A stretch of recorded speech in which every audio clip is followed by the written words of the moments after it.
They're off. The Kentucky Derby is meant to offer a break from politics and division. But in 1968, one horse found itself at the center of the most divisive derby ever.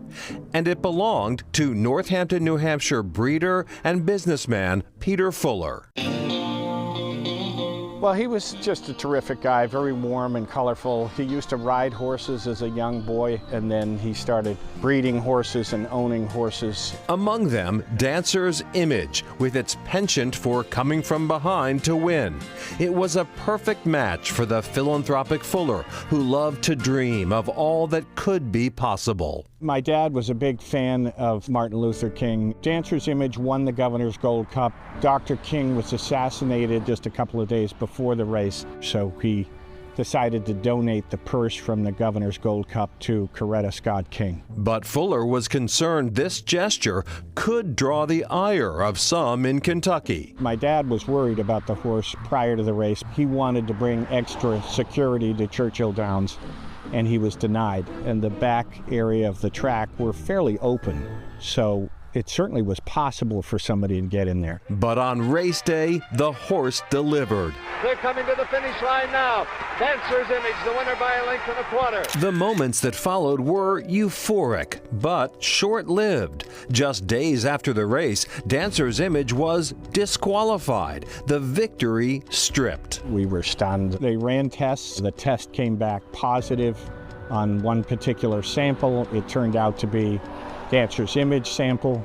According to Fuller, the horse was being treated for ankle ailments. And sometimes they would be treated with phenobutazolone, which is an anti-inflammatory that helps take down the swelling in the ankles. The drug was required to be out of the horse's system by race time, but officials said it wasn't, and Fuller suspects someone involved in the horse's care may be responsible. A veterinarian named Alex Harthill, who had a little bit of an interesting reputation. Just in terms of medication and treatment, he played right on the edge of what was okay and not okay in terms of his treatment of horses. With that, 2 minutes of racing turned into several years of legal wrangling. The Derby was somewhat jokingly called the longest race in history. In 1970, a Kentucky court re-awarded first place to Dancer's Image. But 2 years after that, the Kentucky Court of Appeals overturned it. For the Fullers, victory in the Bluegrass State proved elusive and ultimately impossible. It seemed like it was in the cards that if there was a possibility of taking this away, it was going to happen. And according to Fuller, the veterinarian may have had a motive. The horse that finished second, Forward Pass, he worked for their stables quite a bit. He was a regular vet for them. And so, you know, you have that element as well. He's working for you, but he's working for the competition. So where do his loyalties lie? Harthill wasn't formally charged with any wrongdoing that weekend, so could someone else have meddled with the Fullers' prized horse on political grounds? You hate to pass that aspersion on Kentucky or the track, but who knows? I mean, that was a very volatile time, so it certainly wouldn't be impossible for somebody to get stirred up and try to do something. According to the Kentucky Derby, Forward Pass remains the official winner.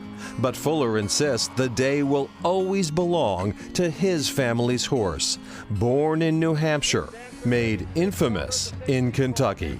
Well, I would just point to the sign and all the people that were there in the stands, including myself, that saw it. I mean, he won the Derby. He won it, in my mind, fair and square. He was the best horse that day. I would say, you know, if a professional athlete won a tennis tournament and was tested for Advil after the tournament, that would probably have about as much impact as what Dancer's Image took that day.